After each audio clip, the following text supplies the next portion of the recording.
Hi മക്കളെ, എടാ ഞാനൊരു പെയ്ഡ് സ്റ്റുഡൻറ്റിൻ്റെ കഥ പറയട്ടെ. അതായത് അബിൻ എന്നാണ് അവൻ്റെ പേര്.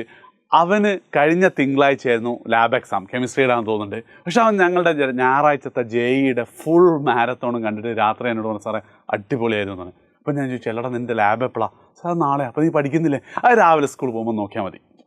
ഓക്കെ, ആൻഡ് ലാബ് കഴിഞ്ഞപ്പോൾ എനിക്ക് ഭയങ്കര ടെൻഷൻ. ഞാൻ ചോദിച്ചു എങ്ങനെ ഉണ്ടായിരുന്നു ലാബ്? സാർ അത് ഫുള്ള് കിട്ടും.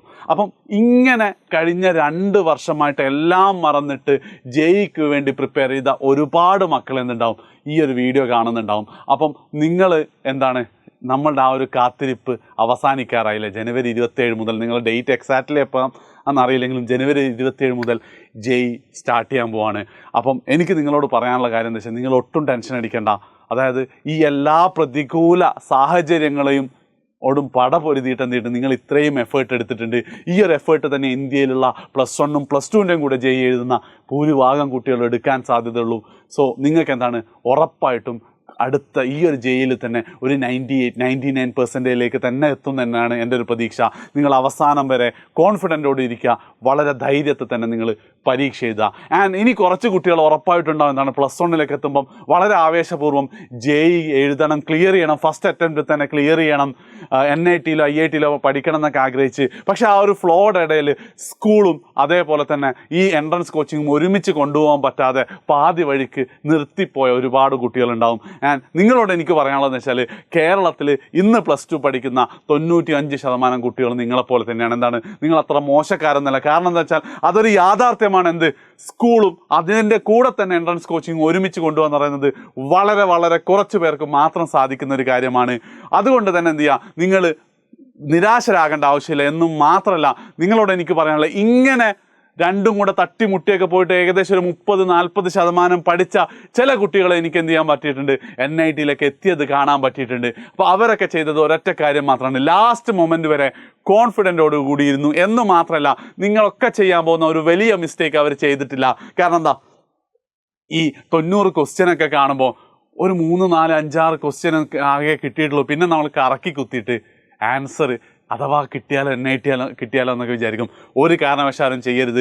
അതായത് JEEയുടെ പെർസെൻറ്റേജ് എന്ന് പറയുന്നത് ഓരോ സെഷൻ ബേസ്ഡ് ആണ്. പെർസെൻറ്റേജ് ചിലപ്പോൾ നിങ്ങൾ എഴുതുന്ന സെഷൻ എന്തായിരിക്കും, ഭയങ്കര ടഫായിട്ടുള്ള സെഷനാണെങ്കിൽ ചിലപ്പോൾ നിങ്ങൾക്ക് 110 മാർക്ക് കിട്ടിയാലും, അതേപോലെ തന്നെ വേറൊരു എളുപ്പമുള്ള സെഷനിൽ 180 മാർക്ക് കിട്ടിയാലും ഏകദേശം ഒരേ പെർസെൻറ്റേജ് ആവാനുള്ള ചാൻസ് ഉണ്ട്. അതുകൊണ്ട് ഒരു കാരണവശാലും നിങ്ങൾ എന്ത് ചെയ്യരുത്, കറക്കി കുത്തി വരെ ഇന്നേ വരെ ഒരാൾക്കും എൻട്രൻസ് കിട്ടിയിട്ടില്ല എന്ന് നിങ്ങൾ മനസ്സിലാക്കുക. അറിയുന്ന ക്വസ്റ്റ്യൻസ് മാത്രം ചെയ്യുക. എന്നിട്ട് എന്ത് ചെയ്യുക, ഇതൊരു അനുഭവമാക്കി മാറ്റിയിട്ട് അടുത്ത തവണ എന്തായാലും നിങ്ങൾ റിപ്പീറ്റ് ചെയ്യണം. നിങ്ങൾക്ക് എന്താണ്, JEE കിട്ടും.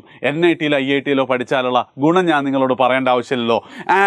ആൻഡ് അവസാനമായിട്ട് ഒരൊറ്റ കാര്യം കൂടെ എനിക്ക് പറയാനുള്ളത്, നമ്മൾ ഈ യാത്ര തുടങ്ങിയിട്ട് 2 വർഷമില്ലേ. അതുകൊണ്ട് തന്നെ അവസാന സമയം വരെ കൂടെ ഞങ്ങളുണ്ടാവും. അതായത് ഒരു JEE എക്സാമിൻ്റെ ഏറ്റവും അവസാനം കെമിസ്ട്രിക്ക് നിങ്ങൾ എന്താണ് പഠിക്കേണ്ടത്, ചിലപ്പോൾ ചില ചാപ്റ്ററുകളായിരിക്കും, ചില കൺസെപ്റ്റുകളായിരിക്കും, ചിലതിൽ ക്വസ്റ്റ്യൻസ് ആയിരിക്കും. ആ ലാസ്റ്റ് കെമിസ്ട്രിയിൽ എന്തൊക്കെ പഠിക്കണമെന്ന് പറഞ്ഞു തന്നുകൊണ്ട് അത് പഠിപ്പിക്കാൻ വേണ്ടി നമ്മുടെ റിഷാദ് സാറും ഷെഫിൻ സാറും എന്ത് വരുന്നുണ്ട്, നാളെ രാവിലെ. അതായത് റിപ്പബ്ലിക് ഡേ ആണ്. ഒരു കാരണവശാൽ സ്കൂൾ എന്ത് പരിപാടി ഉണ്ടെങ്കിൽ നിങ്ങൾ പോകാൻ പാടില്ല. രാവിലെ 8 മണി മുതൽ നിങ്ങൾ ഇരിക്കുക. ചിലപ്പോൾ എന്തായിരിക്കും, അതിലുള്ള ചില കൺസെപ്റ്റുകൾ, ചില പോയിന്റ് വെച്ചിട്ട് നിങ്ങൾക്ക് ചില ക്വസ്റ്റ്യൻസ് കെമിസ്ട്രിക്ക് എഴുതാൻ പറ്റും. രാവിലെ മുതൽ ഇത് എൻഡ് ഗെയിം തുടങ്ങാൻ പോവാണ്. റിപ്പബ്ലിക് ഡേ അന്ന് രാവിലെ 8 മണിക്ക് ഉറപ്പായിട്ട് നിങ്ങൾ ഏതെങ്കിലും പോയിന്റിൽ JEE സ്വപ്നം കണ്ടിട്ടുണ്ട്, ഉള്ളിൻ്റെ ഉള്ളിൽ ഇപ്പോഴും ആ ഒരു ആഗ്രഹം ഉണ്ടെങ്കിൽ നിർബന്ധമായിട്ട് 8 മണിക്ക് ഈ സെഷനും, ആ സെഷൻ എപ്പോഴാണ് കഴിയാമെന്ന് എനിക്കറിയില്ല, എപ്പോൾ കഴിഞ്ഞാലും രാത്രി 7 മണിക്ക് ഫിസിക്സിൻ്റെയും അതേപോലെ തന്നെ മാത്സിൻ്റെ എൻ ഗെയിമുമായിട്ട് നമ്മളുടെ ഷബീർ സാറും അതേപോലെ തന്നെ അനീസ് സാറും വരുന്നുണ്ട്. അപ്പം ഉറപ്പായിട്ടും രാത്രി 7 മണിക്ക് നിങ്ങൾ ഉണ്ടാവണം. അതായത് ഒരു JEE എഴുതുന്ന കുട്ടിക്ക് അവസാന നിമിഷത്തിൽ എന്താണോ വേണ്ടത് അതാണ് നാളെ നിങ്ങൾക്ക് ഞങ്ങൾ തരാൻ പോകുന്നത്.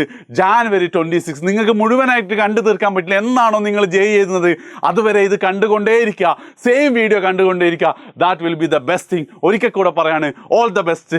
ടെൻഷൻ വേണ്ട, കോൺഫിഡൻ്റ് ആയിട്ട് കൂടി ചെയ്താൽ ഉറപ്പായിട്ട് അടുത്ത വർഷം നിങ്ങളിലെ ഒരുപാട് ആൾക്കാരെ NITയിൽ എനിക്ക് കാണാൻ പറ്റും തന്നെയാണ് എൻ്റെ വിശ്വാസം. All the best guys.